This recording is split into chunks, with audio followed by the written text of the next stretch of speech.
Hello साथियों, मैं भारतीय हूं, मैं सनातनी हूं। इसीलिए भारत के महान गणतज्ञों के बारे में हमेशा बात करता हूं, क्योंकि मुझे गर्व है कि मैं इस देश में पैदा हुआ हूं जहां पर मैथमेटिक्स के एक नहीं बहुत सारे किंग पैदा हुए हैं, जिन्होंने दुनिया को मैथमेटिक्स का ज्ञान दिया है, जिसकी वजह से साइंस आज डेवलप हो पाई है तो केवल इन मैथमेटिशियन की वजह से हो पाई है।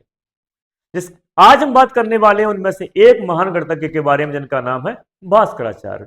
भास्कराचार्य बहुत ही इंटेलिजेंट, इतने इंटेलिजेंट मैथमेटिशियन हुआ करते थे जिन्हें उस जमाने में गणित का चक्रवर्ती कहा जाता था, यानी कि सम्राट कहा जाता था, मैथमेटिशियन किंग कहा जाता था, मैथमेटिक्स का शिरोमणि कहा जाता था। इतने इंटेलिजेंट उस समय पर मैथमेटिशियन हुआ करते थे। इन्होंने कई सारे प्रिंसिपल, कई सारी बुकें, ग्रंथ लिखे हुए हैं जिन पे आज रिसर्च करके दुनिया कहां से कहां पहुंच गई है। आज हम बात करने वाले हैं इनकी एक ऐसी खोज के बारे में जो आपको अभी तक नहीं पता है। तो हम बात कर रहे हैं, इसके साथ में इनकी एक पुत्री थी जिसका नाम था लीलावती। लीलावती बहुत सुंदर कन्या थी, उसके विवाह की चिंता इनको सता रही थी, लेकिन अफसोस की बात यह थी कि उसका जो विवाह का जो शुभ मुहूर्त होता है वो टीपना नहीं मिल रहा था। तो बड़े चिंतित थे उसको लेकर के। तो भास्कराचार्य जी ने अपने मैथमेटिक्स की वजह से एक ऐसा मुहूर्त निकाला जिसमें कोई भी विघ्न नहीं थी, एक ऐसा टाइम टेबल बनाया, एक ऐसी कैलकुलेशन की जिसमें सारी विघ्नें दूर हो गई थी। जैसा कि ऐसा शुभ मुहूर्त जिसमें यदि लीलावती का विवाह संपन्न होता तो वो भविष्य में कभी वो दुखी नहीं रहती। एक ऐसा आविष्कार किया उन्होंने, एक ऐसी कैलकुलेशन की टाइम की जिसके लिए आज हम बात करने वाले हैं, वो है वाटर क्लॉक। जी हां दोस्तों, दुनिया की एक पहली घड़ी है जो श्री भास्कराचार्य जी ने बनाई है। देखिए आपके सामने एक वाटर क्लॉक है, एक ऐसे टाइम की परपेचुअल टाइम देने वाली एक ऐसी क्लॉक जिसको देख करके, जिसकी कॉपी करके अंग्रेजों ने एक रेत की घड़ी बनाई हुई है, जिसको आप कई मूवियों में देखा होगा आपने, रेत गिरता हुआ टिक टिक टिक टिक टिक करके वो चलती हुई है। इस घड़ी से लेकर के आज एक एनाक्लॉक के बाद में डिजिटल क्लॉक आप पहनने लगे हो, वो सब घड़ी की जो खोज की थी, असली खोजकर्ता वो ये हैं। इनका नाम अभी तक दुनिया में कोई नहीं जानता है कि पहली घड़ी भारत में बनाई तो बनाई किसने थी, वर्ल्ड की पहली घड़ी किसने बनाई थी? श्री भास्कराचार्य जी ने बनाई थी, जिसे आज दुनिया एनाक्लॉक के नाम से और डिजिटल क्लॉक के नाम से अपनी घड़ी हाथ में पहनते हैं और सुंदरता का बड़ा ही एक आभूषण बन चुका है। लेकिन ये कोई नहीं जानता है कि इसके निर्माता कौन है, इसके फादर कौन है, इसके खोजकर्ता कौन है। तो आज आपको पता लग गया है। यदि आप सनातनी हो, यदि आप भारतीय हो, तो इस वीडियो को इतना शेयर कीजिए कि अंग्रेजों तक पहुंच जाए। ये इंग्लैंड और यूरोप तक जाना चाहिए वीडियो, जिसकी वजह से उनको पता लगे कि दुनिया में पहली घड़ी खोजकर्ता कौन थे। First founder is Shri Bhaskaracharya.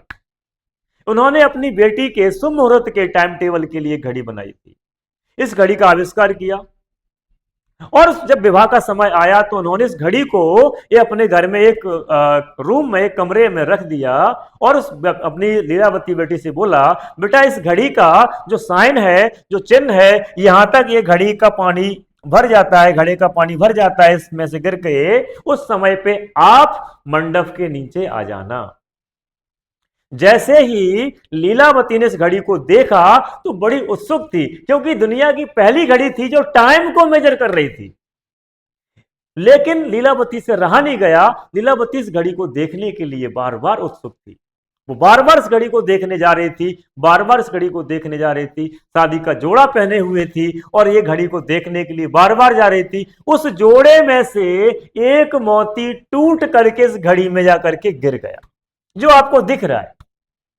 एक घड़ी में जाकर के गिर गया, इस वाटर क्लॉक में जाके गिर गया, तो इस वाटर क्लॉक का जो टाइम का जो डिसबैलेंस हो गया, टाइम बताने का जो पीरियड था वो डिसबैलेंस हो गया, जिसकी वजह से लीलावती को ये पता नहीं लगा कि असली टाइम कब आने वाला है, शुभ मुहूर्त का टाइम कब आने वाला है, क्योंकि इस घड़ी में से आपको देख रहे हैं एक मोती जो था लीलावती का वो इसमें गिर गया, जिसकी वजह से इसमें पानी में रुकावट आ गई और उसकी जो चाल थी, स्पीड थी, वो स्लो हो गई, जिसकी वजह से शुभ मुहूर्त निकल चुका था। भास्कराचार्य जी मंडप के नीचे बैठे हुए थे। भास्कराचार्य ने देखा कि शुभ मुहूर्त तो निकल गया है, लेकिन बेटी अभी तक मंडप में क्यों नहीं आई। जैसे ही भास्कराचार्य जी दौड़ करके घर तक गए, उस कमरे में जाकर के देखा और तब तक वो टाइम निकल चुका था।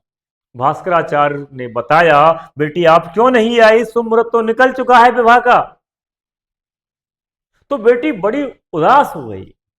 बेटी का उदास चेहरा भास्कराचार्य जी से देखा नहीं गया। इतनी उदास हो गई कि भास्कराचार्य जी के अंदर से आंसू की धार निकलने लगी। भास्कराचार्य जी अपनी पुत्री से बहुत प्रेम करते थे। एक देखिए, एक पिता अपनी पुत्री से कितना प्रेम करता है, जो आज हम देखते हैं कि पापा की परी, पापा की परी बोलते हैं ना, असली परी तो ये थी भास्कराचार्य जी की, जो इतना प्रेम करते थे अपनी पुत्री से कि इनके लिए उन्होंने एक रिसर्च कर डाली, एक खोज कर डाली, जिसका नाम है वाटर क्लॉक, पानी की घड़ी, जल घड़ी कहते थे इसको हम। वो आविष्कार कर दिया भास्कराचार्य जी ने अपनी पुत्री के शुभ मुहूर्त विवाह करने के लिए। देखिए कितना अद्भुत प्रेम है। इतना ही नहीं, यहां पर भी नहीं रुकिए, इसके आगे और बढ़ते हैं, कहानी बहुत दिलचस्प होने वाली है। जब उन्होंने इतना अंदर से देखा कि बहुत उदास हो गई थी पुत्री उनकी और बहुत रुदर रो रही थी, तो उन्होंने कहा, बेटा पुत्री, आप शुभ मुहूर्त तो निकल गया है, लेकिन आप चिंता ना करो, आपके लिए हम वो करेंगे जो आप इस संसार में हमेशा हमेशा के लिए अमर हो जाओगे। तो पुत्री ने एक मुस्कुराहट के साथ में अपने पिताजी को देखा, एक मुस्कान के साथ पिताजी को देखा। पिताजी ने उस मुस्कान को देख करके उनकी कलेजे को ठंडक पड़ गई। उन्होंने उसी समय सोच लिया था कि मैं लीलावती को इस संसार में हमेशा हमेशा के लिए अमर कर दूंगा। और आप जानते हैं कि लीलावती के नाम से इन्होंने एक ग्रंथ लिखा, कि मैथमेटिक्स का ग्रंथ लिखा, जिसे आज दुनिया उस मैथमेटिक्स को पढ़कर के, रिसर्च करके आज कहां से कहां पहुंच गई है। इनके जो मैथमेटिक्स के फॉर्मूले थे, इनके जो मैथमेटिक्स के तरीके थे कैलकुलेशन करने के, गणना करने के, वो इतने सटीक थे कि अंतरिक्ष में ग्रह सूर्य घूम रहा है तो कब कितने समय पर वो अपनी राशि को बदल देता है, किस टाइम पर चंद्रमा अपनी राशि को बदल देता है, ये सारी कैलकुलेशन श्री भास्कराचार्य जी ने बहुत अच्छे तरीके से, सटीक तरीके से करके बताया था, जिसकी वजह से आज नासा और इसरो इसकी वजह से आज बहुत बड़ी बड़ी रिसर्च करने में सफल होता जा रहा है। तो इसके श्रेय, असली श्रेय ये है।